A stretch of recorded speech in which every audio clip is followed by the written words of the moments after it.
My whole life changed in one moment.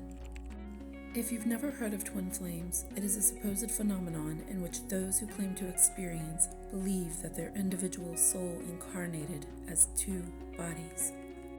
Though there are varying theories about the dynamic and how twin flames encounter one another, one thing is for certain. We are awakening. In this series, I'll discuss different perspectives about the shared soul and supporting topics. I hope you'll join me for exploring infinite possibility. How could you forget? I told you to bring a change of clothes. No matter. He leaves for town for business tomorrow, and it's just a formality at this point. Here he is now. Trey, you need to start practicing. You start the team next week. But I don't want to play basketball. What are you talking about? You love to play. And we talked about this, son. It's going to be good for you down the road in a lot of ways. Why would you just drop out of school without talking to me first? The costs, your scholarships, your place on the team, that's all down the drain now. Don't worry, Pops, I'm going to pay you back. All right, Mummy's off to yoga. I'll be back in about an hour, my darling. You sure are good about your exercise each day. Oh, I have to. It's the only hour of the day I have to myself. And if I get out of my routine, I feel like I'm losing my sanity. Twin flames share vibrations, and this occurs through the chakras because, though theoretical, I believe our chakras are the tools our soul uses to express and experience in the physical. This is why twin flames have similar core wounds and traumas.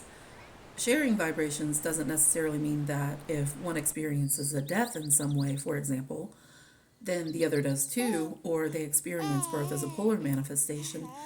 But it's in the shared energy, such as sharing the energy of a life transformation. I believe the chakras mirror each other, the root and crown mirror, the sacral and third eye, and the solar plexus and the throat. The lower three chakras are more physically linked and outwardly expressed, while the upper three are more spiritually linked and inwardly expressed. Mirroring is part of that energetic share, and mostly it occurs subconsciously as it's a continuous energetic process, whether we're consciously aware of it or not. Its purpose is to move us into self-awareness and self-discovery and healing. And though there are nuances of mirroring, I believe it all falls under energetic mirroring, and it branches out to either directly mirroring or polarly mirroring. And there are nuances within that as well. But within polar mirroring, there can also be dualistic mirroring. But duality is really just polarity. It's only in our separation mentality that we make polarity dualistic. That's when we take the two opposite poles that serve as a whole and we separate them. With direct mirroring, our energy is being directly mirrored back to us through our twin, our trauma, our suppression, our potential. Polarly, our twin mirrors us through an opposite or polar end of a particular energy. As an example, one might have more routine and structure in their life while the other has more flexibility and spontaneity. Both are poles of the spectrum of freedom, which freedom mostly mirrors through the root and crown chakras. They become dualistic when they become too extreme or imbalanced, where one is too structured or rigid while the other mirrors the shared energy by becoming chaotic and indecisive. Looking at mirroring between the root and crown, something like living up to family expectations through duty or compliance, tradition, it's strongly linked to the root chakra.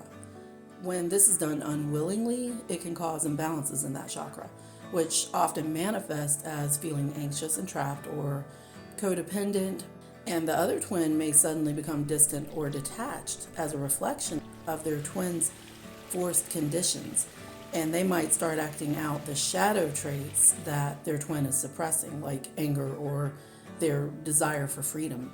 So when we experience something that causes imbalance within our root, we'll also experience imbalance with that same energy in our crown, but it's through inner and spiritual expressions. When the crown chakra becomes imbalanced, it often manifests as a loss of spiritual connection or spiritual bypassing, rigid behaviors, feeling trapped by worldly limitations or feeling ungrounded. In a twin flame dynamic, the younger counterpart might mirror their older counterpart's emotional weight, but may not yet have grown into the emotional maturity to handle it, which also plays part in the way our imbalances mirror through them, especially when we see running and chasing. They may have a subconscious resentment towards authority, or they may suddenly rebel against traditions like school rules or family expectations, even long-standing hobbies. And they may find it difficult to commit to jobs and relationships too, because they're one soul in two bodies. Both can experience the inner turmoil of the other as if it were their own, but they may identify the cause of their turmoil with outward circumstances. Through our mirror, we begin to recognize what we need for our growth. As we ascend, we become more aware of our mirrored energy, which helps us neutralize or perceive less through conditions, which is what our journey is leading us to ground in unconditional love. I can't believe I just saw him, and I just looked at him and kept going. All right, calm down, Holland, calm down. Just go over and speak to him like a normal person. I don't know if I can do that. I feel so crazy inside right now. It's been nearly 5 months and I have no idea if he's gone through any of what I've gone through.